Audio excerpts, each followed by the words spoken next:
Did you see that? Yeah. But this time, just shut up and follow me. We really gotta get out of here.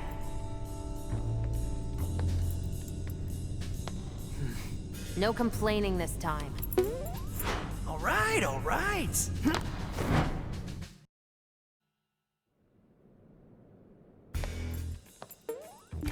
you scared? What? No. I mean, it is a little dark. Hey, there are no spiders down here, right? Or like robot spiders? Oh, please don't let there be robot spiders. This it? In here.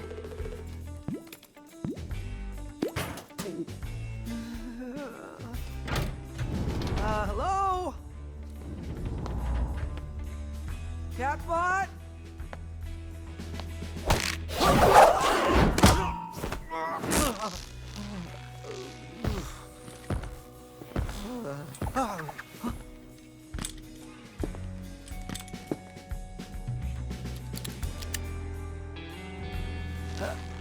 A rope snare?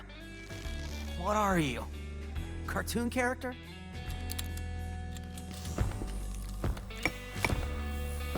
So that's where the magic happens, huh?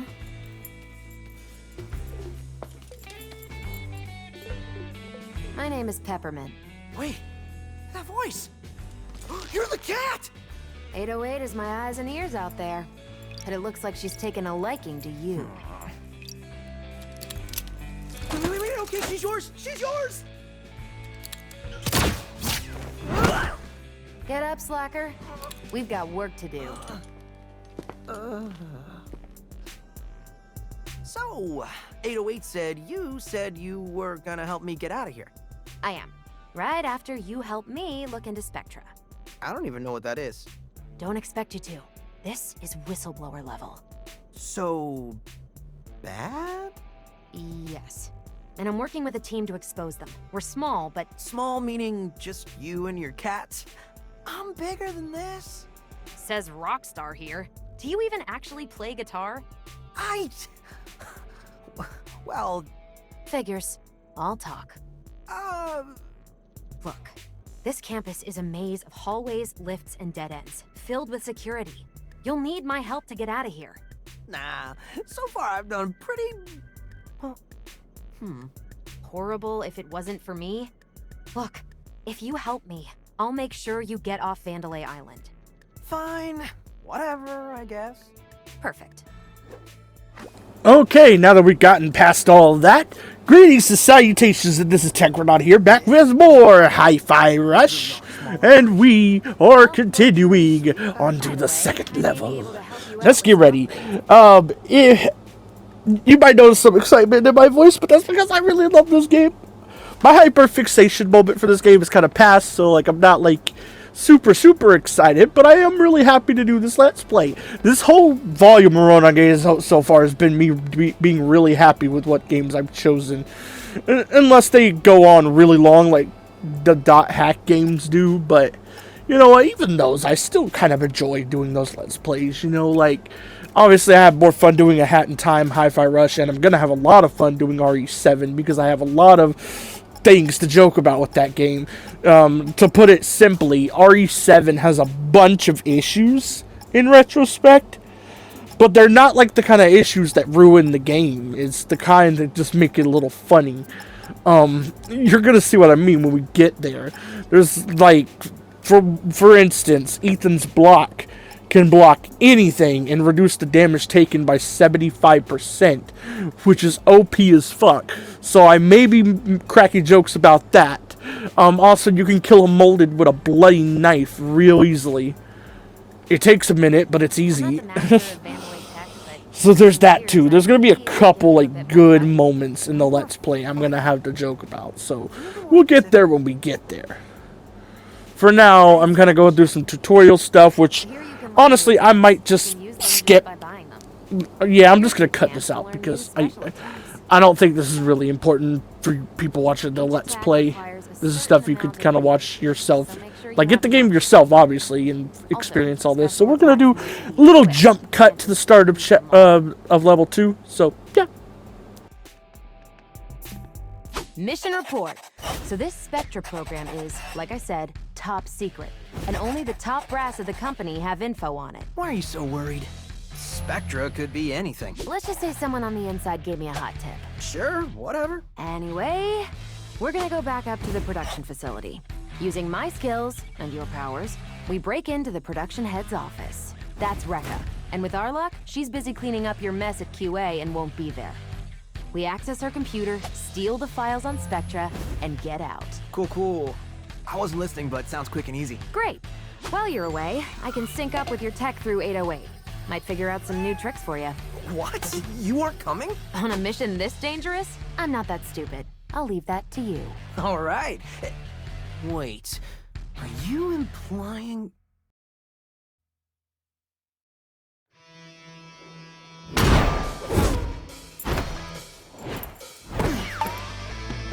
I'm here, baby. Who are you talking to? Huh? Just head to Rekka's office. You can see it up there. Pretty high up. You'll have to head through the main production building, but I'll be your guide. Try to keep a low profile. Come on. So if I remember correctly, I think we only get the first half of this level in the video, or maybe this level's just shorter than the first one. Who knows? We're gonna see. But yeah. Here we are, more Hi-Fi Rush. I really don't know what to say at the moment because it's been a minute since I've done commentary because my remote was messed up. I talked about that in I think the .hack video that went up 2 days before this one, or not 2 days before this one, the week before this one, like the very last .hack video that went up before this. I believe I touched on it, but my DualSense wasn't working. Apparently the battery was dead. No, the first time it was actually like a real issue, and it might come up again, so I am gonna try to put some money aside just in case I gotta replace it. The first time, it just wouldn't cut on. It was actually charged and everything, it just wouldn't cut on. So I hit the reset button, still wouldn't cut on. Next morning, it magically cut on. I was like, okay, so this might be fine. But then later in that day, it wouldn't cut on again, and turns out that time, it was just dead. And I never thought to check if it could be charged or not that time around, because I thought, okay, it's just the same problem as the first time. So it's just broken. That's what I was assuming. Because, you know, that makes sense. The first time around, it's just, you know, not working at all, won't even charge or anything, so second time it doesn't cut on. I'm just going to assume it's the same thing again, and that my controller is just broken. There's still an issue with the controller, obviously, because first time it wouldn't even charge or anything. But at least now I know the second time was an error on my part, rather than the controller actually being broken. Which is a lot better, because I'd rather it be a mistake on my part than, like, there be something actually wrong with it. You know, because at least when it's a mistake on my part, I have someone to blame. I can blame myself, you know. When it's the controller's just not working, I have no one to blame, so it's a little more annoying. If you don't know what I mean, it's just like, whenever you're upset about something and there's no one you can really blame, it makes it harder to kind of cope with being upset. Because when there's someone to blame, you know there was human error in it, and it's a little more forgivable. But when, like, there's no one to blame, it's like, it's just frustrating because there's nothing to forgive. If that makes sense at all. Like, I know some people look for people to blame just so they have someone to be mad at. That's not me. I kind of like it better when there's someone to blame in a situation, because then there's someone I can forgive and kind of let it go and all that stuff. It's just easier to not be mad when it's a person who's at fault. Unless the person, of course, is like a really shit person, then yeah, I'm still going to be mad that they did it. But I'm more so mean, like, if it's an error on my part, or like it was a mistake caused by friends or family or something, then it's something that's easier to forgive, and I'll get over it easier than if there was no one to blame. So, yeah. It being an error on my part makes it easier for me to get over it than it just being broken. You know what I mean? But yeah. I don't know if that makes sense. I might sound like a crazy person by saying all that, but it's whatever. I'm just the type of person who likes to let things go these days. Unless the things in question are just too hard to let go, but stuff that's that bad is kind of few and far between, if I'm being real with you. Like, yeah, every once in a while there's something horrendous that I just can't forgive no matter what. But usually those things aren't caused by people I care about, or myself, for that matter. There might be things that I feel really guilty about, and I hate myself for a few days over it. But there's never anything I won't forgive myself for. That might change in the future. Who knows? I might make a mistake someday that, like, just makes me hate myself forever.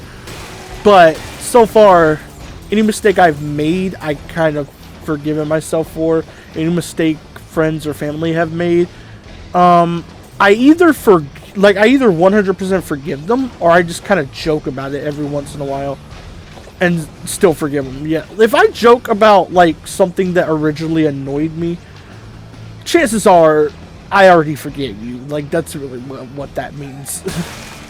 Because now I can just sit there and laugh back at what happened. I'm just a weird person, as you can tell. I know, I'm a little weird. I can deal with it. It's kind of better to be weird in this society because, like, if you're like everyone else, you're just gonna be an asshole because the vast majority of humanity these days are fucked in some way. So I'd rather be I'd rather be weird and different and be a better person for that than, like, be what most people are, because good grief, a good chunk of humanity these days is fucked. So I'm glad to be weird for that reason, because it makes me less fucked by default. I still got issues, don't get me wrong, but, like, I'm never gonna do anything, like, too hard, you know. I'm not gonna commit actions I won't name in video because I don't like even saying the words. Please note, apparently we're supposed to look out for, You know. music. Worst case scenario, I just end up hurting somebody in self-defense someday, but that's, like, tame compared to what I'm thinking about.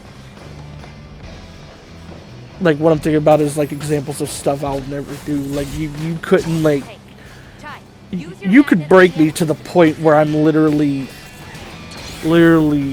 going insane, and I still probably wouldn't do those things, if I'm being real with you. I have a really strong will, for one, and a really strong moral compass. So those combined kind of make it where, like, I'm likely to never do things that I consider hard at the very least. I'm not going to manipulate, so I'm going to give, like, some more tame examples now that I have some in mind. I'm never going to manipulate someone. I'm never going to, okay, this one's not really tame, but I can explain it in a way where, like, it doesn't say any words I'm uncomfortable with saying.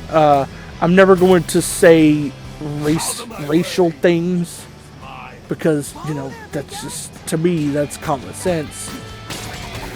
In 2024, it should be just common sense to not really be racist.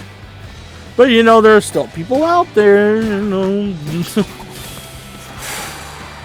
Not going into that topic. I already rambled about it enough in one of my RE4 videos, like, last year. I think almost exactly a year ago by this point. So I'm not going into that bit of rambling again, but to put it simply, I can't stand racist people. Which, I think I've made my obvious before. I don't really need to justify my stance there or explain myself. It's just, you know. And I'm sorry to, like, bring up stuff like that in the Hi-Fi Rush videos and all things. I kind of just randomly ended up on that topic. So, there's just a good list of shit that I'm just never gonna do. I wouldn't be comfortable with even saying a lot of that shit. So, I can't see myself ever doing that shit.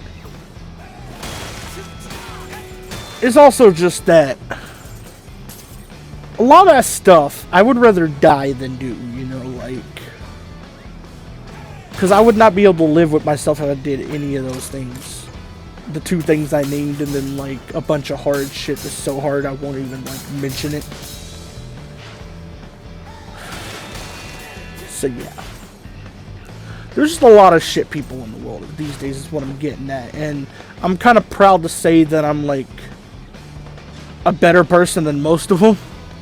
And that's not me, like standing on a high horse or anything like that. It's actually just kind of facts, because most people won't even, like, consider the morality of a lot of stuff that I'm thinking about right now. Like, it's crazy, man. It's just weird how many people are built to be horrible. I kind of have a theory that, like, humanity is always born evil, and good people are just built from good parents, good environment, all that sort of shit, like being exposed to the right kind of stuff. Or some good people are even, like, made out of, like, struggling more, you know? Like, it just kind of depends on how you're built, because some people can become a better person from struggling more.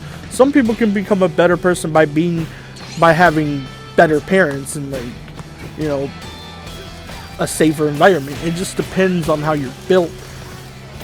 Because, like, I do believe everyone is born evil, and, like, a good 25 to 30% of us are just raised right, or we just go through the right kind of shit to realize, okay, certain things are not right, so we become good people. And then another, like, I want to say 30 to 35% of us become neutral, and then the other, like, 35 to 40% are just evil. Actually, no, more accurately, I think 25% of people become good. 35% become neutral. Like, they do good and bad things.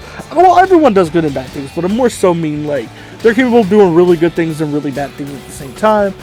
And then, like, the other 40% are just horrid.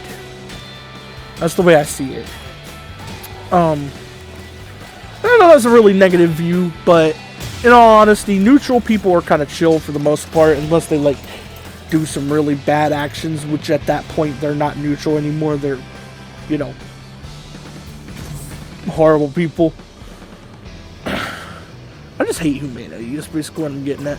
It's part of why I play video games is because characters in video games have more sense and more kindness and all that stuff than people in real life. I mean, I have friends and family in real life who are good people, obviously, but, like, sometimes I just want to escape the real world and, like, play games that take place in a world with more good people. And yeah, there's still bad people in games, obviously. Most games I play have evil characters, after all. But what I'm more so getting at is that, like, you usually play as a heroic character in games, so you're seeing a better side of people. So Peppermint, If you catch my drift there, like, what's that about? I don't know. Video games for me are, like, my main coping mechanism with life. I think I would have. I still have depression, but it's not as bad as it was at one point. I don't want to get too deep into that because, like, for anybody who's currently in that dark place, I don't want to make it worse for you by bringing that kind of shit up. But let's just say I probably wouldn't be here right now if it wasn't for my friends and family and video games. And that might sound silly. You might be going, how do video games keep you alive? Well, they're not the main thing. The main thing was actually my friend group before Lee, Zad, Cherry, and Lou. And then, like, the second thing was my parents and siblings just being good people that I care about. Same with my grandfather. Just all being really good people that I care about, who care about me, who kind of, like, remind me on a regular basis. They don't say anything. They don't literally say it, but they do remind me on a regular basis that they care about me just through actions. And I try to do the same for them. And then, like, the third thing is video games. Because video games, I have a few coping mechanisms outside of video games, obviously. Like, I make music, I listen to music, I draw. All that has a lot to do with me coping. But video games are, like, the main thing that kept me going in that really dark time.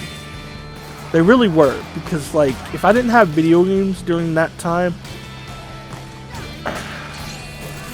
it might have just been over for me. I ain't even gonna lie. Like, I'm not gonna say exactly what I was going through mentally, because again, I don't want to bring that up, but it might have just been over, because I was in a really dark place between 2019 and 2021.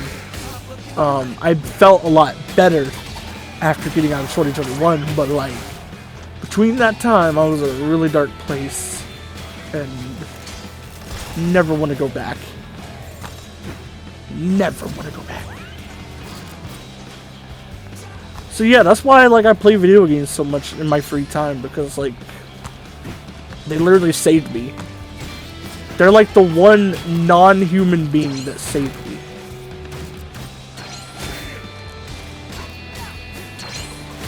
I did have like my family and friends who also played a bigger role in saving me than video games, but like it's kind of like pieces to a puzzle, you know. I probably wouldn't have survived without any of those pieces. Without my parents, siblings, grandfather, my friends Zav and Lou, and video games. All of those are just puzzle pieces in what kept me going. Because like, if I didn't have at least one of those pieces, it would have been over. I ain't even going cap. Like, it would have been over probably. That's why, like, I might overdo it sometimes. Like, I ain't gonna lie, I have like 4 tracks now, literally talking about the 4 Elite. But that's why I like show appreciation to Zav and Lou so much. Not even just in like music I make, but there's sometimes where I talk about them in videos and stuff, because they literally, outside of family, they're like the main reason I kept going, and they're probably the thing that helped me the most, I'm not gonna lie, because they actively knew about what I was feeling, because I was more open to them. You know, it's a little easier to be open to your friends than it is to family. I don't know why that is. At least for me, it is, because like, with family, you don't want them to worry about that stuff, but with friends, you're like, okay, they can handle hearing about it, and they'll be the right kind of people to help you through it, you know. Like with family, it's like, and it's like you don't want your friends to really worry about you either, but you know your friends are probably going to do a better job at helping you than family, so they won't have to worry as much as family would, you know what I mean? Like, it's that sort of stuff. It's like, it's kind of weird to like say, especially because like of how much the family members I'm close with really mean to me these days. But at that time, it was just like stuff family would say and do to help me just wasn't as obvious to me, because like they're family, they're gonna do that anyway. So when friends would like support me and like talk me through things and all that, it just felt a lot more meaningful. That's literally why Zav and Lou mean the world to me, because like they're what they did, like they helped me through so much shit. Like anytime I brought up like, oh hey, I'm feeling like depressed, like I just want to, you know, stuff, like I don't want to tell what the kind of stuff I would say. Like, I'm just not feeling good, I'm like terrified, I'm like panicking, I don't want to be around anymore, like that kind of stuff. Whenever I'd like say stuff like that, and like I would always say stuff like that if I was like completely broken, like I was to the point where like I couldn't just hold it in, you know. Whenever I'd say stuff like that, they would like say stuff to comfort me, and they'd be there for me, and they'd like show they care about me, and like it just means a lot more from them, because they don't technically, they don't have to care about me as much as family does, you know, but they do, and that's why they mean the world to me. Like I care about them like their family. They're like, I care about them as much as my family. That's why they mean the world to me. That's why, like, I'm always gonna worry about them when, like, something's up. That's why I'm always gonna be there for them. We may not talk as often as we used to, but, like, I'm still going to keep in touch with them. I'm still gonna check on them from time to time. Like, I'm not gonna say anything personal, like, about them either, but I will definitely say there's, like, some shit that had me worried for a minute, that like is over now. Or not really over, but I've gotten confirmation that they're okay. But I'm not gonna talk about that because, like, you know, it's not really my business, and it's not stuff that should be public. Like, the only thing I want to be public with about, like, Zav and Lou is just, you know, the videos I post, the funny moments and all that, and anytime they've helped me.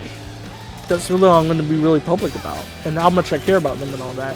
Zav and Lou are, like, siblings to me. Like, I have actual siblings that I care about a lot, but, like, Zav and Lou are, like, extra siblings that aren't really related to me, but they feel like it, because, like, damn, they're like, it's hard to explain it. We can go months without talking to each other, and then, like, the moment I talk to them again, it feels like the best thing in the world. Like, I just love them. They're, like, two of the best people I've ever met, and nobody will be able to, like, ever top that. Not even family, really. I mean, yeah, family means a lot to me, too. I feel like if I didn't talk to, like, say, my parents or my siblings for like a long while and then talk to them again, I feel the same way. It's not really like I care about my family about on an equal level as Zav and Lou. Like, I have other friends than Zav and Lou, obviously, and I care about them a lot, but I obviously care about my family more than them. But Zav and Lou feel like family because I've been friends with them since 2016. We're literally at 8 years of friendship right now. Like, that's a strong ass bond. On top of that, like, it's always felt like we've been there for each other since I met them. There are so many times looking back where, like, I helped one of them through something or they helped me through something. And I'm sorry, I'm getting, like, a little... I get tears in my eyes thinking about that kind of shit. Like, it's just... They mean the world to me, man. Like, I couldn't ask for better friends than them. And I put that on my life. Like, I really couldn't. I might meet friends who are almost as good as them one day, but, like, there's no one ever going to be as good as them. Zav and Lou are, like, the most important friends I will ever have. Hold up, Chai. See that door? Like, Might be able to bypass that's really, like, how it is. A lot of stairs. You know what? I like exciting. Zav, Lou, if either of you were watching this, love you guys. You're like siblings that I never had. Like, you guys literally feel like extra siblings I never had. You, like, feel like family. You hold a special place in my heart, and there's just... I feel like there's nothing I could ever do to, like, match up to how good you guys are as friends. Because, like, I feel like I've made some mistakes as a friend, and I've done some really good things as a friend. Like, but, like,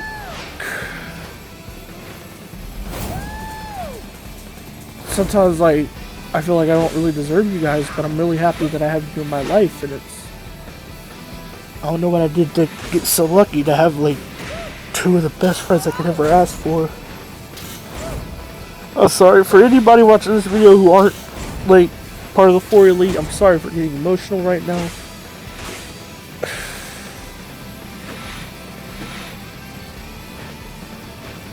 Jesus, I need to calm down.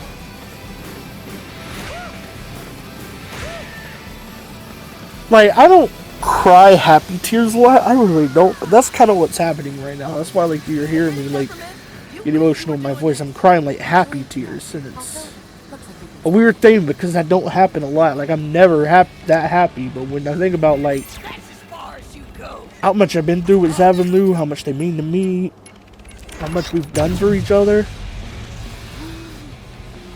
it's like the most, literally, it's the best feeling ever. Like, I can't even explain it. Like, those two are just the best friends I could ever have.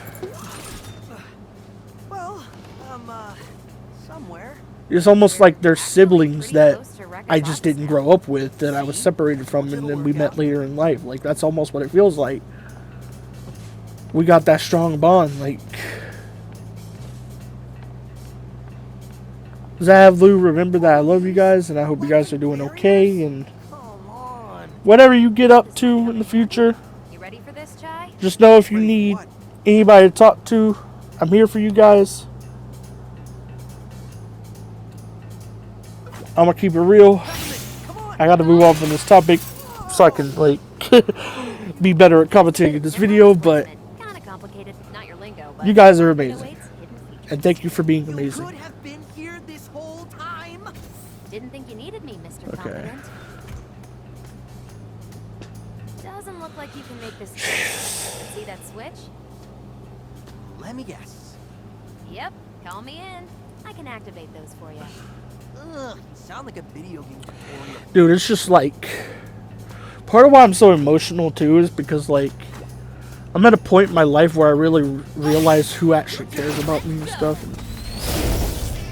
And like... I'm not gonna name everybody in that group, but, like... Zav and Lou are two of the people who have shown to care about me the most. Like... them, my sister Cherry, my parents... my grandfather, they've all shown to care about me more than anybody else. And yeah, there's other people who care about me a lot, or at least care about me a little bit, at the very least. But like, those are the ones that show it the most. And it's like, I'm just happy to have them. I got other really good friends too, obviously. Like, there's a friend that's almost as good as them. Like, a friend that I actually really care about a lot. A friend who also means a lot to me. Not in the same friend group. I don't really play games with this friend. I kind of just chat with them about art and Ruby stuff and all that kind of stuff. It's like, yeah. But this friend's the same one that actually is responsible for my RE4 Let's Play. So yeah, if that friend is watching this video, shout out to you. You're also a really good friend that I care about a lot. You're actually the most important friend outside of the two I talked about. Like, the two I talked about, like, I'm not really trying to compare friends or anything, or be like, oh, this friend's better than that friend. It's more so just the two I talked about are an exception. Like, I have to, like, acknowledge how much better they are than anyone else I've ever met outside of family, because, you know, it's just, they deserve it. They're more than just friends, they're like family, you know. Whenever you have friends like that, it's hard not to like praise them more than other friends. But I try not to pick favorites with friends. There's just a select few that I have to praise because I feel like they're amazing. There's the two I just talked about. There's the friend who's responsible for my RE4 Let's Play, who they haven't really taught me through a lot of emotional stuff necessarily, but they have stuck around, do a lot of stuff with me in terms of like they're just a friend I've had for a while, you know? And they mean a lot because they have helped me out in a few cases, like, you know, one, they're responsible for my RE4 Let's Play. Like I mentioned before, like, they actually sent me the money to get the game, which I want to specify again, I didn't ask them to do that. They just really wanted me to play the game. And I played it. I was like, okay, well, if you're going to be nice enough to do that for me, I'm going to be nice enough to play the game like you want me to. Like, it's just like, kind of have an obligation at that point. You know what I mean? And it's not like, that's not a bad thing either. It's more so just I want to do whatever I can in return. I want to help you out any way I can because you did something really nice for me. So it's like, yeah, might as well, you know. That's just the way I am. I don't like accepting stuff from people. Okay, the only exceptions is like my birthday and a little bit of like Christmas stuff, because like Okay, but on Christmas, I'll still get gifts for other people, too, when I can. So it's like, I'll still try to do something in return. So more so, the only time where I'm willing to really accept stuff from other people without planning to do something in return or planning to, like, make it up to them over time by, like, helping them out a few times or something is my birthday. Like, if you give me a birthday gift or send me money for my birthday or something like that, that's the only time I don't feel like I need to, like, do something in return. And it's not like other people, like, making me feel that way. I make myself feel that way, you know? It's like, I'm just built that way. I don't like to feel like I'm not doing stuff for other people as much as they're doing it for me, because it makes me feel like a bad person. And I know I'm not a bad person at the end of the day. The fact I even consider doing stuff in return obviously says that, but it's like, I think I'm just a little hard on myself sometimes when I think about it. But like, in the moment, I don't really think about, oh, you're being too hard on yourself. I'm just thinking, okay, I gotta do something for you in return, or else I'm just a horrible person. This is really what it feels like. I feel guilt way too easily. However, there is an upside to that thing, though, is that I also have a resistance to guilt tripping. I feel guilt way too easily, but I also can't be guilt tripped. Whenever, like, somebody tries to guilt trip me, it depends on the scenario. If I don't feel guilty in the first place, then I'm just gonna be mad at them, because, like, they destroyed any chance I would have felt guilty. If I do feel guilty in the first place, it depends on what I did. If what I did that made them think I need to feel guilty was something really small, and then they guilt tripped me over it, like it was something really severe, it's going to be a similar situation to as if I didn't feel guilty in the first place. I'm just going to be mad at them for it. And it's not, I'm going to feel no guilt over it. Like, any guilt I might have had in the first place, gone. But if it's something, like, bad enough where, like, even them guilt tripping me can't, like, make me stop feeling guilty, then them guilt tripping me doesn't change anything. It just makes me go, okay, I still feel bad for what I did, but fuck you. It's kind of like that. Because guilt tripping to me is a form of manipulation. And I said earlier, I mentioned manipulation is a really hard thing, because it is. Propaganda is a form of manipulation. Guilt tripping is a form of manipulation. Gaslighting is a form of manipulation. Like, manipulation's a really horrible thing, and it can really hurt people. That's why I'm really against it. I'm really against manipulating people. I'm really against being manipulated. I usually try to look out. I try my best to look out for signs of manipulation from people as best I can, because if someone ever manipulates me, I'm going to hate them forever afterwards. That's just facts. Because manipulation to me is like one of the worst things you can do outside of the things I refuse to mention. Like, the only things I consider worse than manipulation is the things I refuse to mention and racism. That's the only things I consider, like, well, not just racism, like, kind of prejudice in general. Prejudice in general and the things I refuse to mention. That's the stuff I consider worse than manipulation, but nothing else. Manipulation is the worst thing you can do that's not a crime or a form of prejudice.